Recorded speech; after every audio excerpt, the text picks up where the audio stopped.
ഏവർക്കും സ്വാഗതം. ഇന്ന് ഒരു ഹൈഡ്രോളിക് പ്രസ് മെഷീൻ എങ്ങനെ പ്രവർത്തിപ്പിക്കാമെന്ന് നമ്മൾ പഠിക്കും. ഹൈഡ്രോളിക് മർദ്ദം ഉപയോഗിച്ച് ലോഹഷീറ്റുകൾ കൃത്യമായ രൂപങ്ങളാക്കി രൂപപ്പെടുത്തുന്നത് ഈ പ്രക്രിയയിൽ ഉൾപ്പെടുന്നു.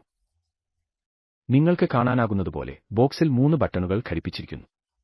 അവയിൽ 2 എണ്ണം ഹൈഡ്രോളിക് മെഷീൻ ആരംഭിക്കാൻ ഉപയോഗിക്കുന്നു. മധ്യഭാഗം കൂടുതൽ സമ്മർദ്ദം ചെലുത്തുന്നത് തടയാൻ യന്ത്രം നിർത്തുന്നതിന് ഉത്തരവാദിയാണ്. ഇവിടെ നിങ്ങൾക്ക് നിയന്ത്രണ പാനൽ കാണാം. അതിനോട് ഒരു ഡിജിറ്റൽ സ്ക്രീൻ ഘടിപ്പിച്ചിരിക്കുന്നു. മർദ്ദം നിയന്ത്രിക്കുന്നതിനും സൈക്കിൾ സ്പീഡ് പോലുള്ള മറ്റ് പാരാമീറ്ററുകൾ പരിഷ്കരിക്കുന്നതിനും കൺട്രോൾ പാനൽ ഉപയോഗിക്കുന്നു. ഒരു എമർജൻസി സ്റ്റോപ്പ് ബട്ടണും ഇതിൽ ഉൾപ്പെടുന്നു. നിങ്ങൾക്ക് കാണാനാകുന്നതുപോലെ വ്യത്യസ്ത കാര്യങ്ങളെ സൂചിപ്പിക്കുന്ന 3 ട്രാഫിക് ലൈറ്റ് തരം സിഗ്നലുകൾ ഉണ്ട്.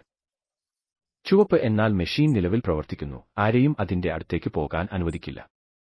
മഞ്ഞനിറം എന്നാൽ പിടിക്കുക അല്ലെങ്കിൽ കാത്തിരിക്കുക എന്നാണ്.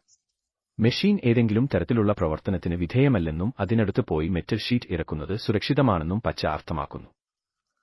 ഏതെങ്കിലും സജ്ജീകരണം ആരംഭിക്കുന്നതിന് മുമ്പ് മെഷീൻ ഓഫാണെന്ന് എല്ലായ്പ്പോഴും ഉറപ്പാക്കുക. ഞങ്ങൾ ഒരു ലോഹ ഷീറ്റ് ഉപയോഗിക്കുന്നു, അത് ഒരു ബോണറ്റായി രൂപപ്പെടുത്തും. ഷീറ്റ് ഡൈ ബെഡിൽ വയ്ക്കുക, അത് ഡൈയുമായി ശരിയായി വിന്യസിച്ചിട്ടുണ്ടെന്ന് ഉറപ്പാക്കുക. മെറ്റീരിയൽ ഉപയോഗിച്ച് ഹൈഡ്രോളിക് പ്രസ് നടത്തുന്ന ബലം ക്രമീകരിക്കാൻ മർദ്ദ നിയന്ത്രണം നിങ്ങളെ അനുവദിക്കുന്നു.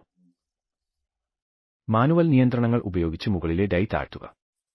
ഹൈഡ്രോളിക് പ്രസ് മെല്ലെ ഇറങ്ങും, ലോഹ ഷീറ്റ് രൂപപ്പെടുത്തുന്നതിന് സമ്മർദ്ദം ചെലുത്തുന്നു. പ്രസ് താഴേക്ക് നീങ്ങുകയും മെറ്റൽ ഷീറ്റ് ഒരു കാർ ബോണറ്റായി രൂപപ്പെടുത്തുകയും ചെയ്യുന്നത് കാണുക.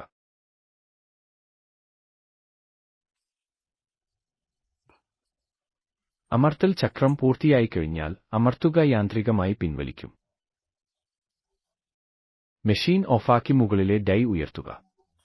ഡൈ ബെഡിൽ നിന്ന് ആകൃതിയിലുള്ള ബോണറ്റ് ശ്രദ്ധാപൂർവം നീക്കം ചെയ്യുക. 2 കൈകളും ഉപയോഗിക്കുക, മൂർച്ചയുള്ള അറ്റങ്ങൾ ശ്രദ്ധിക്കുക. മെഷീൻ ഓഫാക്കിയിട്ടുണ്ടെന്നും അപ്പർ ഡൈ പൂർണ്ണമായും പിൻവലിച്ചിട്ടുണ്ടെന്നും ഉറപ്പാക്കുക.